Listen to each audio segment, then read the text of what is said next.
നരേന്ദ്രമോദി ശരിക്കും ഇന്ത്യൻ പ്രധാനമന്ത്രിയല്ല, വെറും ഒരു ബിസിനസ് ഏജന്റ് മാത്രമാണ്.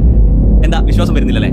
സാരമില്ല, വീഡിയോ മുഴുവനായി കാണുമ്പോൾ മനസ്സിലായിക്കോളൂ. ജൂൺ 2015 മോദി ബംഗ്ലാദേശ് പ്രൈം മിനിസ്റ്ററെ കാണാൻ പോകുന്നു. അതേ വർഷം ആഗസ്റ്റിൽ അദാനിക്ക് എനർജി പവർ കോൺട്രാക്ട് ലഭിക്കുന്നു. മാർച്ച് 2017 മലേഷ്യൻ പ്രധാനമന്ത്രിയുമായി കൂടിക്കാഴ്ച. അതേ വർഷം ഏപ്രിൽ അദാനിക്ക് മെഗാ പോർട്ട് കണ്ടെയ്നർ ഡീൽ ലഭിക്കുന്നു. ജനുവരി 2018 ഇസ്രായേൽ പ്രൈം മിനിസ്റ്ററെ കാണുന്നു. അതേ വർഷം ഡിസംബറിൽ ഇസ്രായേലുമായി ഡ്രോൺ പ്രൊജക്ടിൽ അദാനി ഒപ്പുവെക്കുന്നു. ജൂൺ 2018 സിംഗപ്പൂർ പ്രൈം മിനിസ്റ്ററുമായിട്ടുള്ള മീറ്റിംഗ്. തുടർന്ന് സിംഗപ്പൂർ കമ്പനി അദാനി പോർട്സിൽ 1000 കോടിയുടെ ഇൻവെസ്റ്റ്മെന്റ് നടത്തുന്നു. ഫെബ്രുവരി 2020 ശ്രീലങ്കൻ പ്രൈം മിനിസ്റ്ററുമായുള്ള കൂടിക്കാഴ്ച.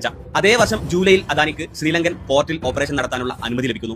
ജൂൺ 2023 പ്രധാനമന്ത്രി നരേന്ദ്രമോദി നേപ്പാൾ പ്രൈം മിനിസ്റ്ററെ പോയി കാണുന്നു. ജനുവരി 2024 നേപ്പാൾ പബ്ലിക് സെക്ടറിൽ ഇൻവെസ്റ്റ് ചെയ്യാനുള്ള അനുമതി അദാനിക്ക് ലഭിക്കും. ഒക്ടോബർ 2023 ടാൻസാനിയയുമായുള്ള കൂടിക്കാഴ്ച. മെയ് 2024 ടാൻസാനിയയിലെ ദാറുസലാം പോർട്ട് ഓപ്പറേഷനുള്ള അനുമതി 30 വർഷത്തേക്ക് അദാനി ഏറ്റെടുക്കുന്നു. ഇവിടെയും തീരുന്നില്ല. ജൂലൈ 2024 പ്രധാനമന്ത്രി വിയറ്റ്നാം പ്രൈം മിനിസ്റ്ററെ പോയി കാണുന്നു. അതേ മാസം തന്നെ വിയറ്റ്നാം ഗവൺമെന്റ് അനൗൺസ് ചെയ്യുന്നു എയർപോർട്ടിൽ അദാനി ഇൻവെസ്റ്റ് ചെയ്യും എന്ന്. ഇപ്പോൾ നിങ്ങൾക്ക് ഏകദേശം പിടികിട്ടി കാണും അദാനി എന്തുകൊണ്ട് ലോകത്തിലെ ഏറ്റവും വലിയ സമ്പന്നരിൽ എത്തിപ്പെട്ടു വന്നു.